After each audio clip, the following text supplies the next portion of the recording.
People often wonder about the origins of the mysterious biblical giants, like the Nephilim in Genesis 6, 4, and the sons of Anak in Numbers chapter 13. There are many narratives linked to giants in different communities. Today, Christian Bible scholars have unknowingly believed in the theory that the sons of God, as written in Genesis 6, were fallen angels, normally known as demons, who reproduced with human females, or rather possessed human males, who then bore children with human females. But does Scripture really say they were anything more than human beings after all? The big question is, in a few places the Bible mentions giants, like Goliath. Who or what were they? Were they human beings, or were they something different? The Bible tells us that people of giant physical stature lived both before and after the great flood of Noah's day. Genesis chapter 6, verse 4. There were giants in the earth in those days, and also after that, when the sons of God came in unto the daughters of men, and they bore children to them, the same became mighty men, which were of old, men of renown. Also, Deuteronomy chapter 2, verses 10 to 12. The Emims dwelt therein in times past, a people great, many, and tall as the Anakims, which also were accounted giants as the Anakims, but the Moabites called them Emims. That also was accounted a land of giants. Giants dwelt therein in old time, and the Ammonites called them Zamzumims, a people great, and many, and tall as the Anakims. After the flood, giants appear in the Bible as descendants of Ham's son, Canaan. They were living in the land of Canaan when Moses sent agents to spy out the land, as stated in Numbers chapter 13, verses 1 and 2. And the Lord spoke unto Moses, saying, Send thou men, that they may search the land of Canaan, which I give unto the children of Israel. Of every tribe of their fathers shall ye send a man, every one a ruler among them. Verses 31 to 33. But the men that went up with him said, We be not able to go up against the people, for they are stronger than we.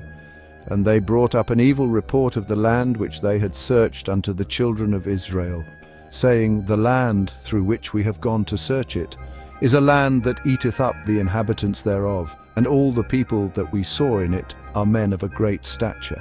And there we saw the giants, the sons of Anak, which come of the giants. And we were in our own sight as grasshoppers, and so we were in their sight. Og, king of Bashan, was the last recorded giant east of the Jordan River. Joshua chapter 12, verse 4, and chapter 13, verse 12. After Joshua's conquest of Canaan, as noted in Joshua chapter 11, verses 21 and 22, a few giants continued living in the Philistine cities of Gaza, Gath, and Ashdod. These giants terrorized the Israelites from the time they entered into Canaan until late in the reign of King David. One of those giants was Goliath, whom David killed, as recounted in 1 Samuel chapter 17. King David and his mighty men also encountered other giants, as detailed in 2 Samuel chapter 21, verses 16 to 22, and 1 Chronicles chapter 20, verses 4 to 8. Today, some point to a passage in Genesis chapter 6, verses 1 to 4, to suggest that these giants were the offspring of angels who procreated with human women. As it is stated in verse 4, Now it came to pass, when men began to multiply on the face of the earth, and daughters were born to them, that the sons of God saw the daughters of men, that they were beautiful, and they took wives for themselves of all whom they chose. Let us get keen on understanding this controversy and rightly divide the word of truth together. It is important to recognize that although God sometimes does call angels his sons, as Job chapter 38 verse 7 states, the Genesis 6 description of sons of God cannot refer to angels, because angels were created as spirit beings. Each angel was brought into individual existence complete, without the need or the ability to reproduce.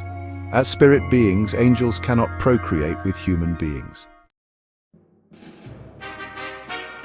We further know this from Jesus Christ's own words, as he described what happens when mortal human beings are born as spirit beings at the resurrection. Luke chapter 30, verses 34 to 36, Jesus answered and said to them, The sons of this age marry and are given in marriage, But those who are counted worthy to attain that age and the resurrection from the dead neither marry nor are given in marriage, nor can they die any more, for they are equal to the angels and are sons of God, being sons of the resurrection. See also Matthew 22:30, Mark 12:25. Giants were human beings, just bigger. Remember Goliath? Only Jesus, the Son of God, who has all creative power, has ever crossed the gap between spirit and flesh, which he did when he was born as Jesus Christ. In fact, to say that an angel can produce a child in the world is potentially blasphemous, since the Bible describes only God as producing a son through the miraculous pregnancy of Mary, as well as a future family of sons through the work he and his son are doing in the church that Christ founded. Who then were the sons of God mentioned in Genesis 6? They were powerful and famous men whose offspring before the Noachian flood became famous in their time. Many Bible scholars believe that they could have been among the offspring of Seth, but Scripture does not tell us specifically.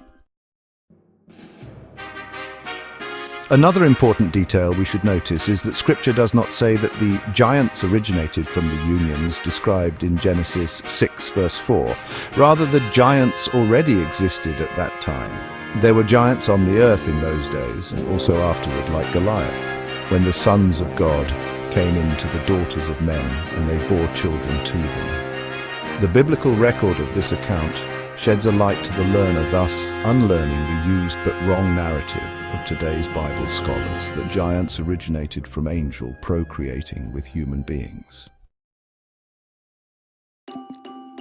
These giants did not survive the Noachian flood.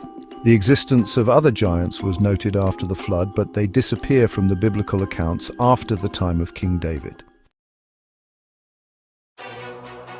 In any case, Scripture gives no indication that these giants were anything other than large human beings, that is, huge body stature, who will share in the same ultimate destiny as all other human beings.